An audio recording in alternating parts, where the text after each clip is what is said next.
On behalf of the family, I want to thank everybody for joining us here in the chapel and those who are watching on the live stream. Just a gentle reminder before we begin, if I could ask everyone to make sure their phone or any noise-making cellular device could be turned off. Officiating our service today is Rabbi Allan.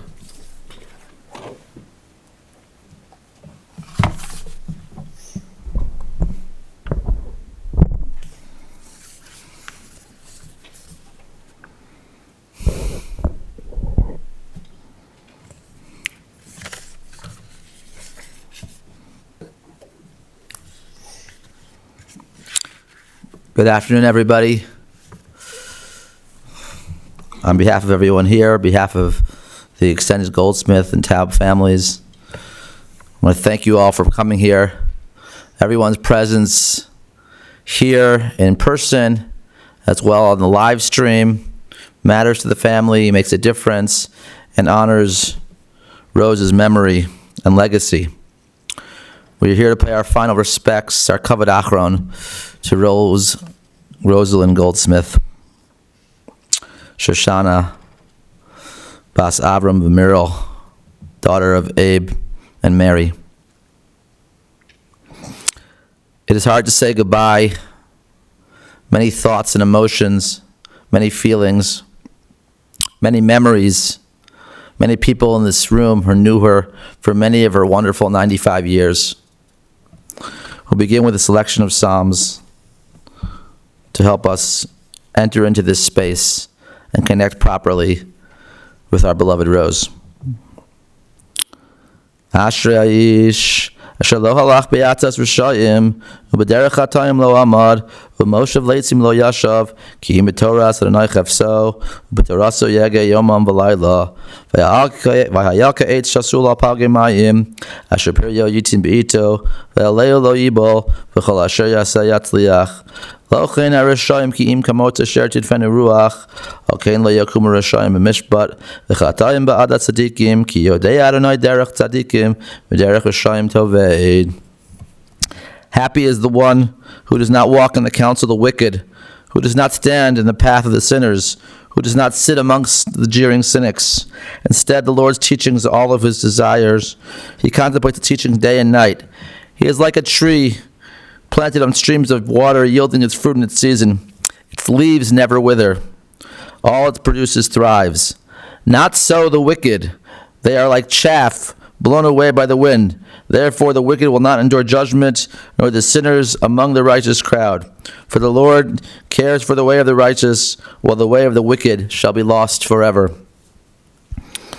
King David continues in the 23rd Psalm. Mizmor LaDavid, Adonai roi lo echsar, ben oshtesha yarbitzeni, amei menuchas yina aleini, nafshe yishov yanchenu magli tzedek leman shemo, Gam ki elech begates al maves, lo yirara ki ato imadi, shiftecha mishantecha hema yinachamuni, taroch lefanai shocha neged sorarai, dishanta b'shem en roshi kosi rivaya, achtov v'chesed yerdefuni kol yemei chayai, v'shavti v'veis Adonai, liorech yamim. A Psalm of David. The Lord is my shepherd, I lack nothing. He lets me lie down in green pastures. He leads me beside still waters. He refreshes my soul, guiding me along the paths for the sake of his name. Though I walk through the valley of the shadow of death, I fear no evil, for you are with me. Your rod and your staff, they encourage me. You set a table before me in the face of all my foes.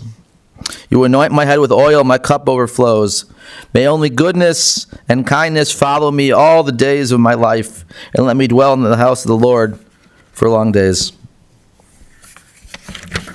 It is customary at this time to say the words of David's son, King Solomon, as he prophetically and majestically describes the values of a Jewish woman. Rose was a great Jewish woman, a great Jewish mother, a great nan, and a great nan. That's double great nan. And so we offer the words of Shlomo HaMelech, King Solomon, as he bestows the vultures of a Jewish woman. Eishes chayil mi yimsa, v'rachak mipnini michra. Batach balev bala v'shala lo yechsar. Ki malasu tov v'lo ra kol yemei chayeha. Darshat semro fishtin v'tas b'chebetz kapeha. Haisa kaniya sochi v'merchach tavi lachma. V'takam b'yod laila v'tichen terev l'vesa v'chok l'narosea. Zamama sadeh v'tikachehu mipri chapeh natakarim. Chagra ba'os masneh v'ta'amitz rosea. Tama ki tov sachra lo yichba b'layla neira. Yadeh shocha bakisher v'chapeh tamchu fa'alech. Kapa parseli yani v'yadeh shocha li'avyon. Lo sira l'beisa mishali ki kol beisa lavu shanim. Marvadim asasallah sheish ragam levusha. No de b'sharim bala b'shivto im siknei aretz. Sudden asasavatim kor v'chagar nas nalaknani. Oz v'hadar levusha v'tislach liyom acharon. Piha pascha b'chachma v'toras chesed alishona. Sophia halichos beisa v'lechem atzlus lo sochal. Sochel. Kamu v'neh v'yashua v'ala v'yahallah. Rabos panos asu chayav v'at alisa al kulonu. Sheker achein v'hevel hayofi. Isha yiras Adonai hitis halal. Tenula mi priyadeh v'yalua b'sharim maseh. An exemplary woman who can find, she is more valuable than pearls. Her husband's heart trusts in her, he will lack no benefit. She will repay his favors not in the insults in all the lives of her circumstances. She searches for wool and flax, and her hands work adroitly. She becomes like the merchant ships, she brings her bread from afar. She rises while it is yet night, and she gives sustenance to the household and portions to her maidservants. When she sets her mind upon a field, she buys it. With the fruits of her labor, she plants a vineyard. She girds herself with strength and vigorously exerts her limbs. When she discerns that her wares are good, her lamp is not extinguished by night. She sets her hands to the distaff, and her palms grasp the spinning rod.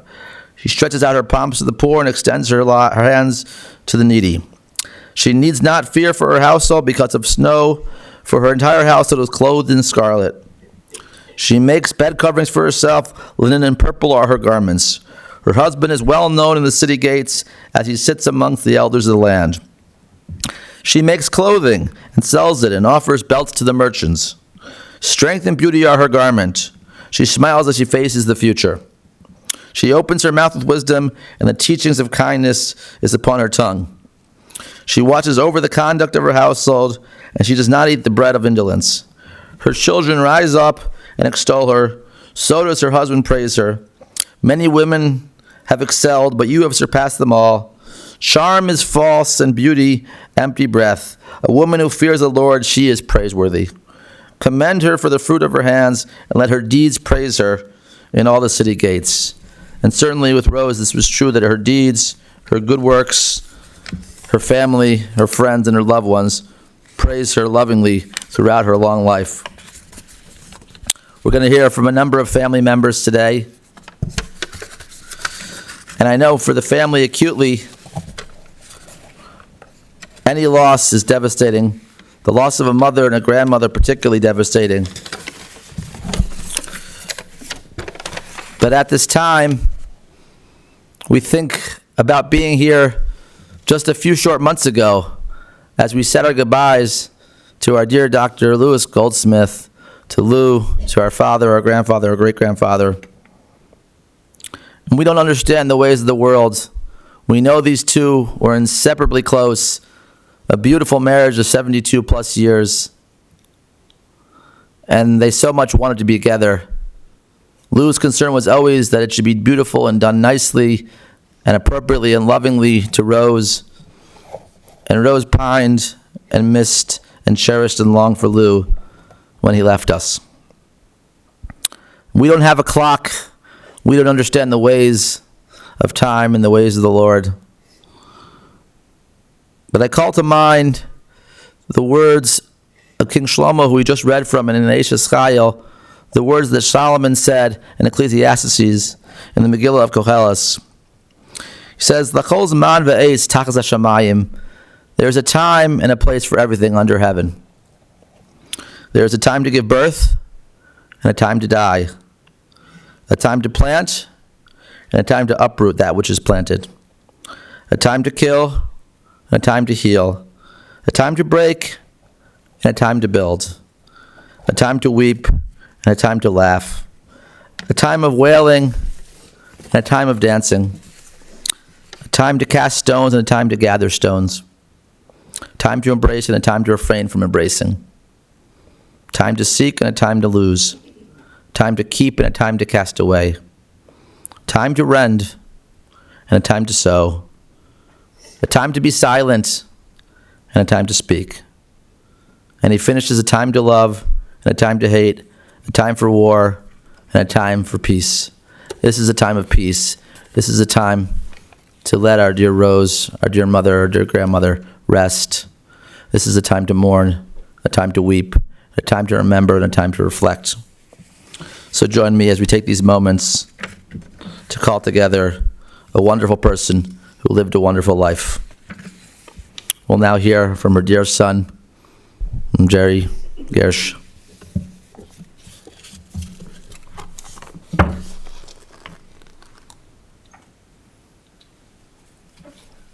Thank you, Rabbi.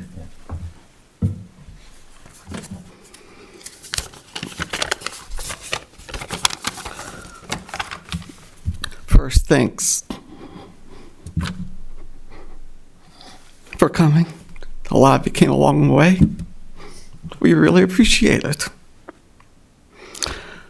I'm going to share some thoughts about my mom, though no words can really do justice to the great woman she really was. My mom was a compassionate, loving, and outgoing person who made friends very easily. She was very smart, and she had a great head on her shoulders.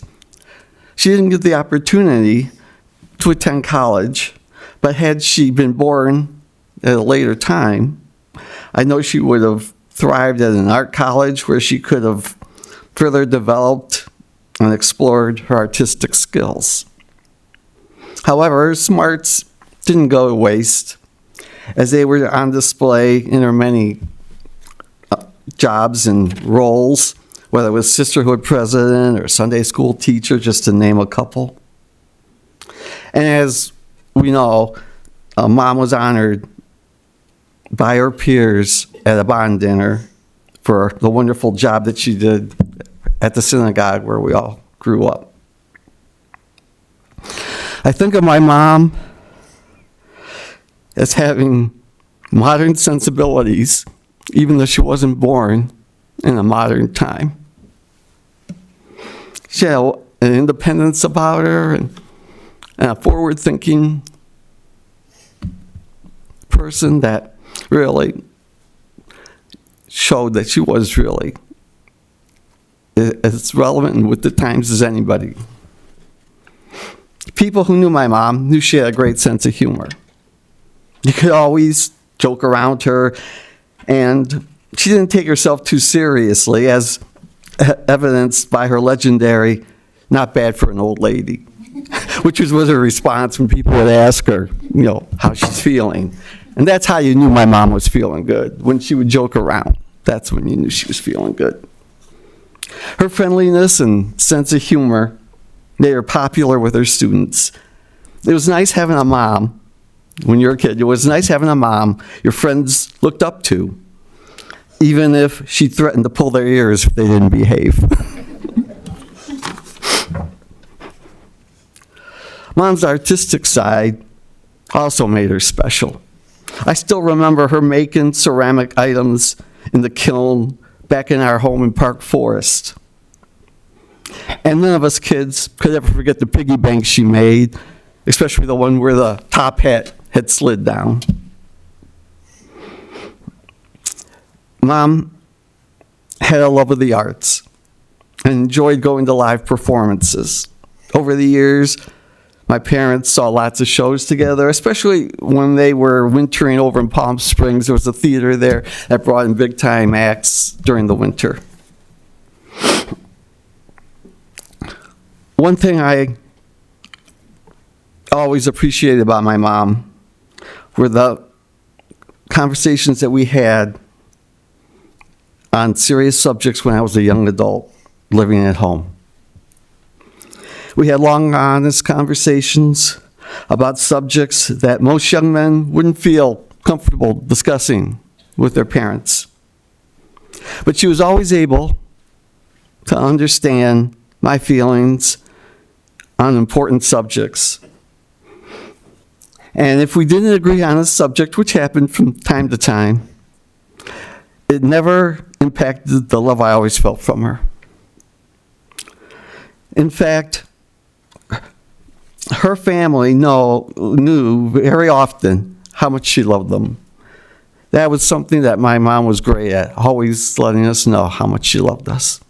You all know that. It's true. There were challenges. Mom suffered from painful arthritis at a relatively young age.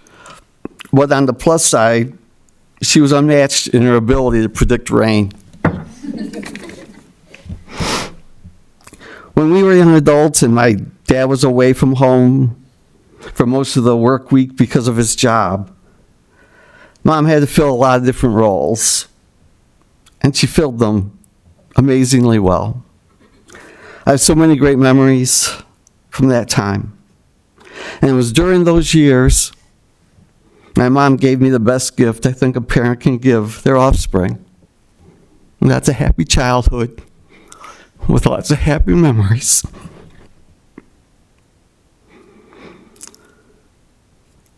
Our happiness was very important to Mom. That never changed throughout her life. When we were happy, she was happy. When we were hurting, she would hurt too. Mom wanted each of us to find that special person. And I'm happy to say, Bryna and I both found our special person.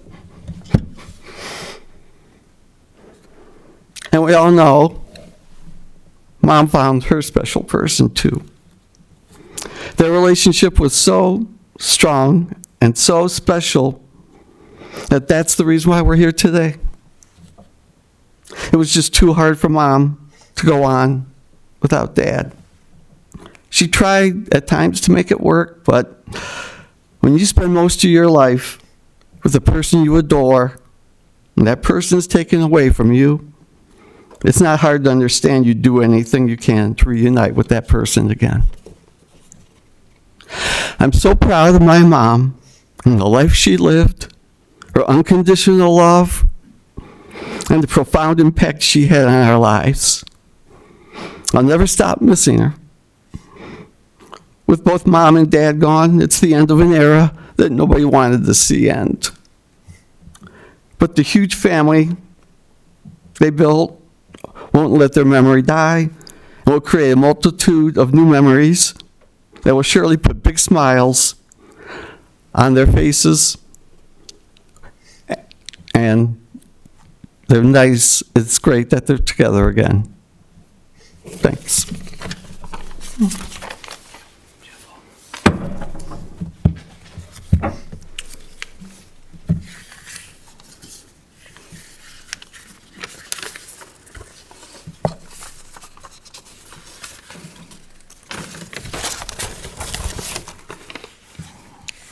Thank you, Jerry, for those beautiful words.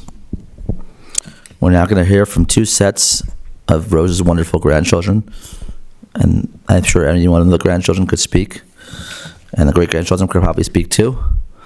But we're going to hear from Heather and Shula. And then we're going to hear from Shmuly and Rochel.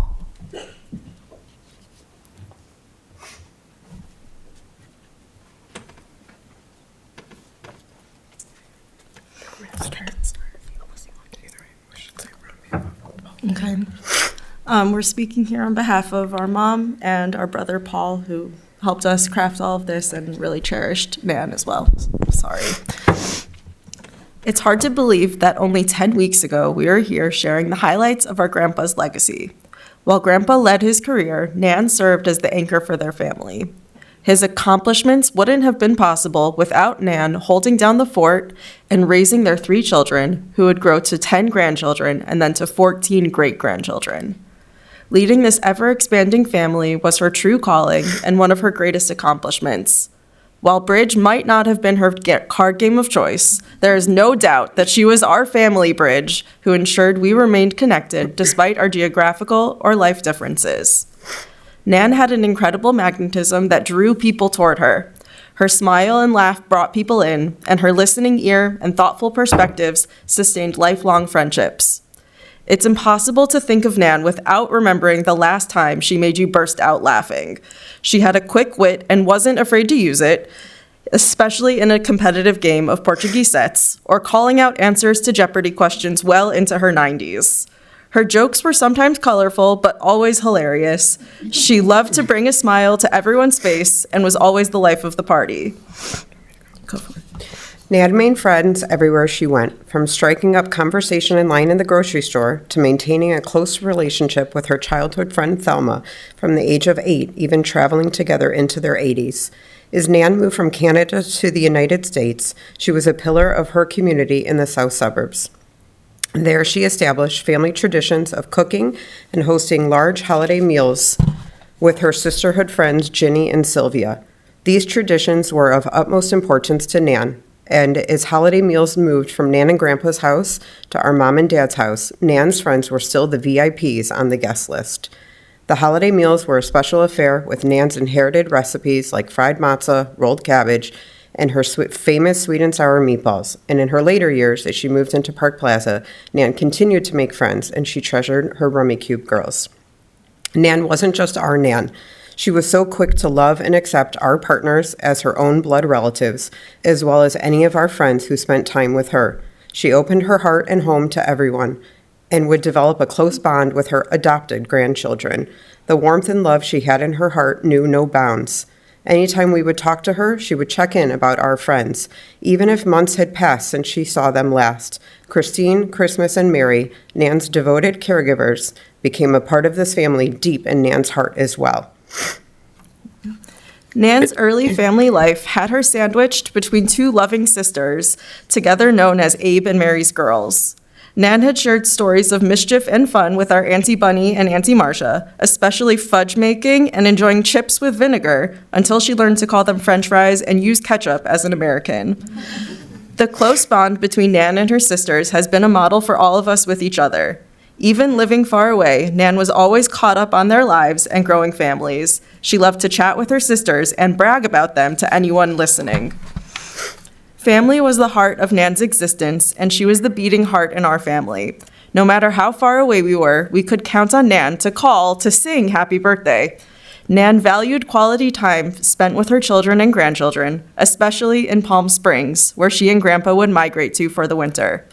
Most families have birthday and Hanukkah gifts, but Nan invented the Palm Springs present. She would scour the street fairs to find the perfect gift for each child, spouse, and grandchild every year, even if they weren't able to visit her that winter. During the rest of the year in Chicago, Nan loved playing games with us after every Friday night dinner. She taught us card games as soon as our hands could hold them without bending them, and she would keep us on our toes as we played. Nan was also our favorite sick day babysitter, where we would snuggle with her until late in the morning. She was deeply allergic to mornings, so thank you for joining us today in the afternoon, before coffee and The Price is Right. Perhaps the most important lesson that Nan taught us is about love and commitment to a spouse. Nan and Grandpa's love story began back when they were teens at Young Judea. Though Nan took some time to decide to settle down and commit, her love and devotion to him for almost 73 years has been an inspiration to us all. Their yearly wedding anniversaries weren't just an event for them to celebrate their love, but a full family occasion centered around the family tree Nan worked so hard to establish. Nan truly cherished Grandpa, and despite frequent visits from family since he passed, she regularly lamented how sad she was and how much she missed Grandpa. In much the way we believe Grandpa held on to celebrate Nan's birthday this March, we think Nan held on These last 10 weeks to ensure we knew the importance of a deep love and longing for your life partner. These 10 weeks were undoubtedly the hardest in Nan's 95 years. It was the longest she had ever spent away from Grandpa in their entire marriage, and her heart was clearly broken trying to live without him. We cannot thank Mary enough for the tender and loving care she gave to Nan during this impossible time. Nan, you have always shown us how to love with your whole heart, and though we will miss you with all of ours, we know you are happy to be at peace and with Grandpa. We love you, and we know your love for us will carry us through. Thank you.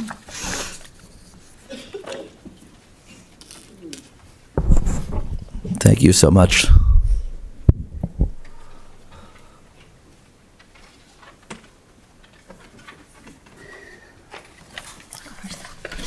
I just have something small that I wrote. Growing up with my dad, a quality that always stood out was his ability to bring humor and wit into every conversation. And the timing of his jokes often had everyone laughing, no matter how serious the conversation. I moved away from the Midwest at a pretty young age, and so my relationship with our Nana mostly developed as an adult. One of my favorite memories of her was her affectionately calling me a dum-dum, a tradition my siblings are loyally upholding, while playing Rummikub with her. But something that really started standing out to me was her incredibly witty sense of humor and timing. And every visit with her was filled with laughter that brought tears to our eyes, often lasting for days as we would retell the jokes many times, the way Goldsmiths do. It was very clear where our father had gotten it from, and being around her always made me feel closer to him. Even as we sit here today, missing them with our tear-filled eyes, I know they are up there together, laughing until their eyes are filled with tears as well. 73 days ago, I stood here and I told you the story of a giant of a man. 73 days ago, we cried, we laughed, and we held each other while we penned the final words of Grandpa's closing chapter. But I think we all knew that story was not over, and we all knew that the tales we told were only half of that legend. We knew the stories we shared were not complete until today. When we were here last, we shared how dedicated Grandpa was to his family. He spent 72 years carefully curating the garden of his children, grandchildren, and great-grandchildren. But in that garden, there was always something special. His prized possession at the center of that garden was his rose. And this was no ordinary rose. Our Nan was truly special. Her life wasn't easy, and her health was far from perfect. But no matter how many thorns sprouted in her life, this rose blossomed when we were around. When her family was near, her petals of love unfolded, and her smile shined brighter than the sun. Over the past few weeks, I found myself wondering how it was possible that Grandpa left Nan behind. If anyone had told me that our little old Nana was going to outlive Grandpa, I would have laughed. But now I understand that Grandpa did not leave Nan behind. Now I understand he went ahead to make sure everything was ready and comfortable for the love of his life. Grandpa went to heaven a few weeks early to set their armchairs side by side, make sure there was cable TV, and pick us some gluten-free cookies. I have 40 incredible years of memories with Nan, trips to Mammoth, Niagara Falls, and of course Palm Springs. But in the early years, our lives were chaotic, and in the early years, they were focused on us. Grandpa always guiding and teaching, Nan always showering us with love and making sure Grandpa gave us shliach mitzvah money. But truthfully, some of my favorite memories are the later years in Park Plaza.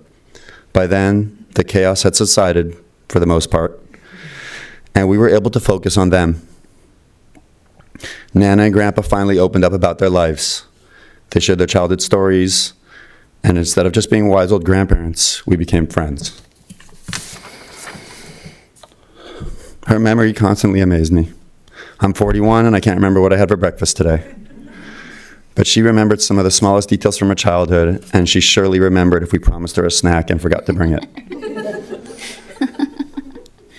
She was sharp as ever right until the last minute. She taught us to live. She taught us to love. She taught us to dance. But most of all, she taught us that you don't talk during Jeopardy. I was lucky enough to spend a few moments with Nana at Park Plaza on Sunday evening after Bryna brought her home from the hospital. Right before she closed her eyes to rest, she looked at us and she asked, "What's next?" At the time, we didn't have a good answer.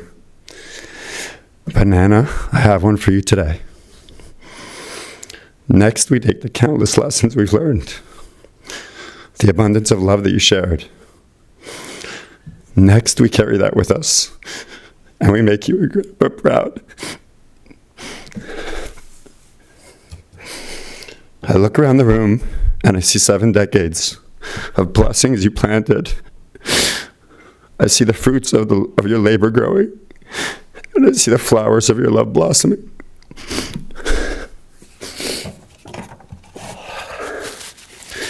I see a perpetual rose garden whose caretakers are sitting in heaven and smiling knowing they did everything they could. And they did a great job. Almost 73 years ago, a beautiful young Jewish couple stood under the chuppah and promised to love and cherish each other until death did them part. And they did that better than anyone else I've ever met. 26,639 days together. If I could go back to June 11th, 1952, as soon as the rabbi said, "Speak now or forever hold your peace," I would jump up and let them know what I know today, that death will not do them part. Maybe it did for 74 days, but that drop is lost in the bucket of eternal love. Before I go, I want to say one more thing.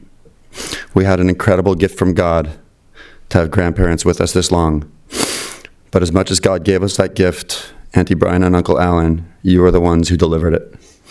Your unwavering support for your parents is truly inspiring. Countless appointments, visits, meals, laundry, pharmacies, that list goes on forever. You easily added 10 to 15 years to their lives, and for that, we are eternally grateful.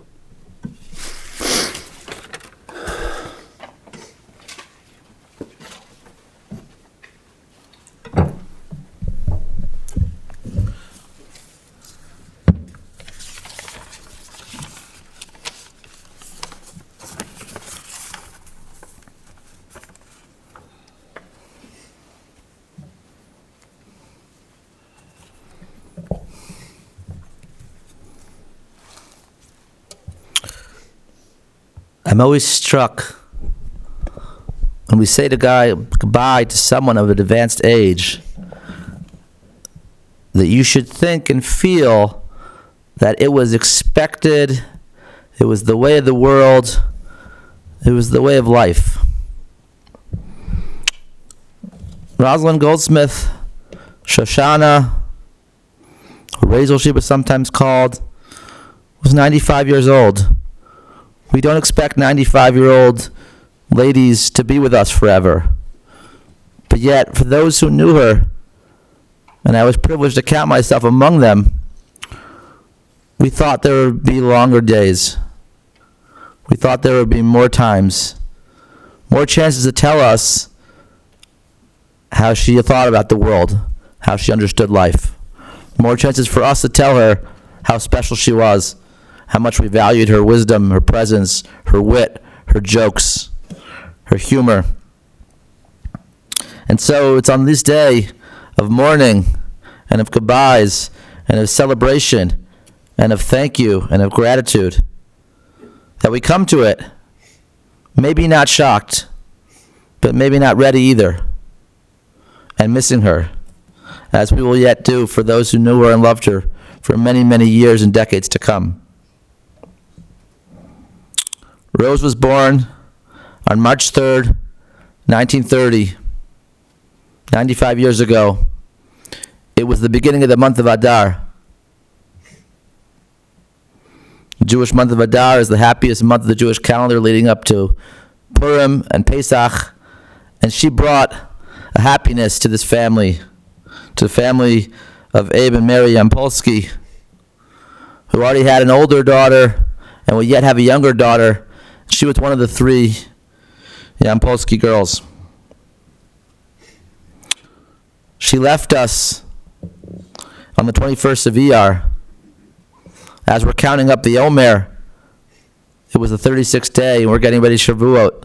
We're getting ready to celebrate our heritage, our legacy, the Jewish people's eternal gift of the Torah.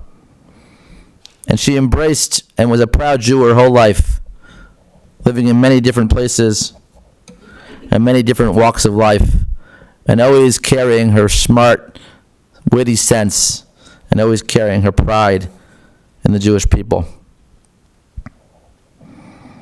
I want to make mention of her two sisters, Auntie Bernice and Auntie Marcia, who could not be here today, but I know Mark is here and Paula is here, Adam and Barb, and it means so much that they made the trip from up north in Toronto. She was born in Hamilton, a smaller Jewish city, but a wonderful place. Family moved to Brantford.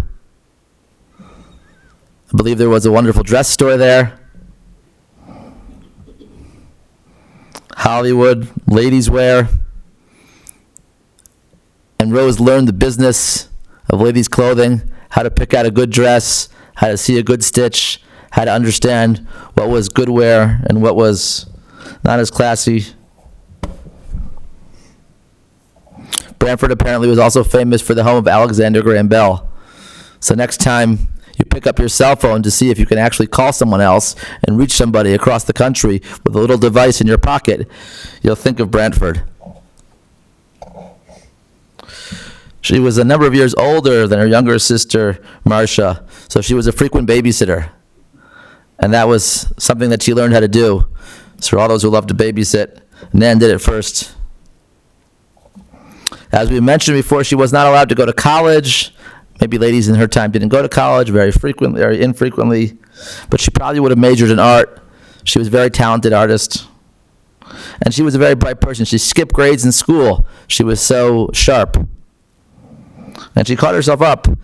And I always knew her as someone who had witty comments and loved trivia.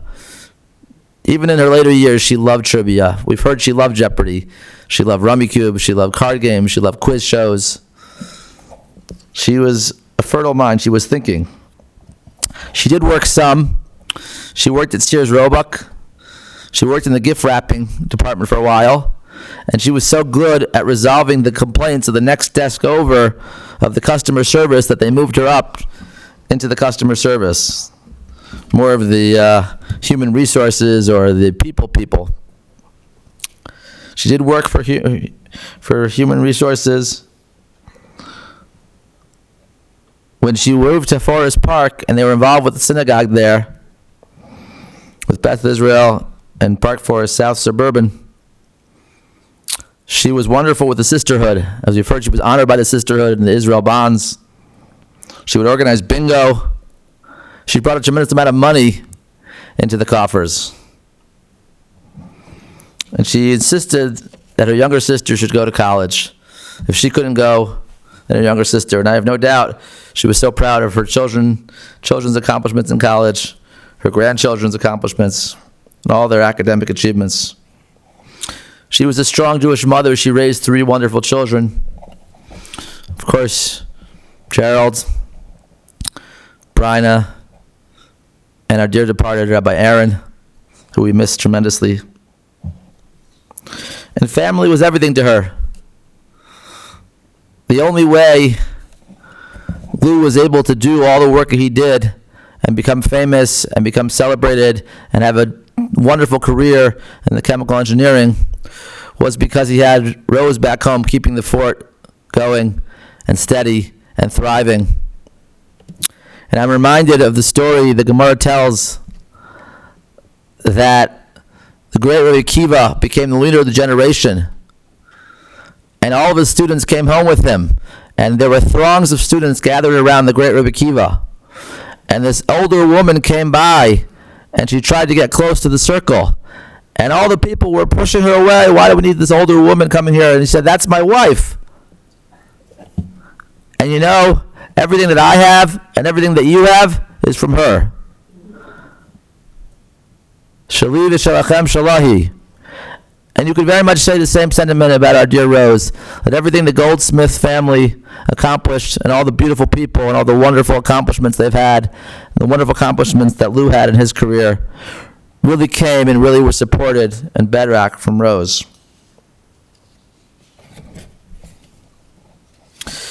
Together they traveled the world. They loved to travel, Lou and Rose. They went to China, they went to Greece. They went up and down. They were in Israel. She did many things. She taught Sunday school. Bryna told me that while she was in Sunday school at the synagogue, she had to call her Mrs. Goldsmith. Couldn't call her mom. But she was a fun mom to have. And she was good to people's friends. When you brought friends home, it was a good house to be brought home to. They made the house bigger at one point just so they could expend hospitality to friends, to people from Shabbatons. And it was a great place to go. I've heard her described as somebody who had tremendous personality and spunk and a little bit of off-color humor and maybe a little bit spicy at times. But she was cherished and loved. As we've heard, she was a good cook. We think about her meatballs, delicious pea soup, and so many things that she would make for Shabbos and other times. This Shabbos, we will read in Parshas Bahar about the commandment of the Shemitah. The commandment that after 6 years of working the land, you must let the 7th year the land lie fallow, and you must let the land rest. And every week we experience that in a microcosm. 6 days a week we work, and the 7th day we rest and we have Shabbat. As much as we don't understand the world and the way the world works, God is telling us that nothing lasts forever. You must cherish the time you have while you have it. You must cherish the memories while you have it. You must cherish the life while you have it. And so for these 6+ years, and in her case 95 years, she worked, she grew, she loved, she nurtured, she thought about people, she cared about people, she experienced life. And now as the Shemitah comes and as the Shabbos comes, it is her time to rest. It is her time to be at peace. But when we get for a few more days now, and we will light the Shabbos candles, and we will see those sparks of flame dancing on the candles, we will think of it a tremendous woman who did tremendous things in her life, who left an indelible impression, who made a community stronger, who gave goodness to Park Plaza, who gave love and life to her family, who was a wonderful Jewish person and a wonderful asset to our world, and who made her world better and who made her world special. We will miss her dearly, and the family will miss her dearly. We know that she's looking down with her dear husband Lou and wishing us all blessings and giving us her love. May her memory only be a blessing. May the family find comfort. Yehi Zichra Baruch. May her memory be blessed.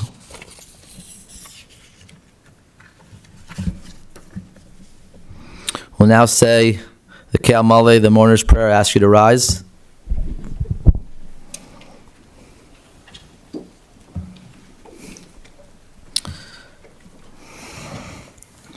El Maleh Ramim Shached Mamiramim Hamtzei Menucha Nechona Al Kanfei Ashchina B'malash Kedoshim Utarim Kizar Harakia Mazirim Es Nishmas Shoshanna Bas Avraham Shachal Alama Bavor Shitein Tzedakah Bat Askaras Nishmasa Beganed Entei Menuchasa Lachein Ba'al Rachamim Yastir B'Seitzer Kanafav Le'olamim V'tzror B'tzor Achayim Es Nishmasa Adonai Hu Nachalasa V'sanuach B'Shalom HaMishkava V'nomar Amen. God, full of mercy, who dwells on high, grant fitting rest beneath the protective wings of the divine presence with the souls of the holy and pure ones, whose radiance is like that of the heavens, resides to the soul of Rosalyn, the daughter of Abe and Mary, who has gone to her eternal reward. Insofar as we make charitable gifts in the memory of her soul, may it be in the Garden of Eden be her resting place. For this reason, may the ever merciful one shelter the deceased under her protective wings, and may it bind her soul in the bond of everlasting life. For the Lord will surely be her beneficence, so that she can rest in peace in her allotted place. And let us say, Amen.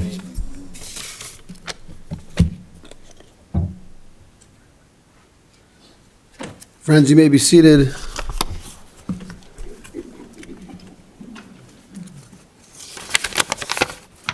This concludes our service here at the chapel. Interment will take place immediately at the family plot at Shalom Memorial Park, 1700 West Rand Road, just down the road in Arlington Heights. Upon return from the cemetery, the family will be sitting Shiva at Park Plaza today from 7 to 9 p.m., and that's room 504. For the rest of the times, please refer to the program that you received on the way in. For those who are on the funeral home, live stream that is available on the website. Memorial contributions to Rosalyn's memory can be made to Hatzalah Chicago. That information is on the same places as well. For those who wish to join the family in procession to the cemetery, one will be forming just outside in our parking lot. While en route to the cemetery, please make sure you have a orange funeral sticker to be placed on the rooftop portion of your vehicle, as well as a magnetic, reverse that. Thank you. Let's get it right. We need flags, we need stickers, bright lights, hazard lights. Thank you so much for the help. Please drive as close to the car in front of you as safety permits. We're going to go through them safely. Anything else? We didn't know that. We'll get there.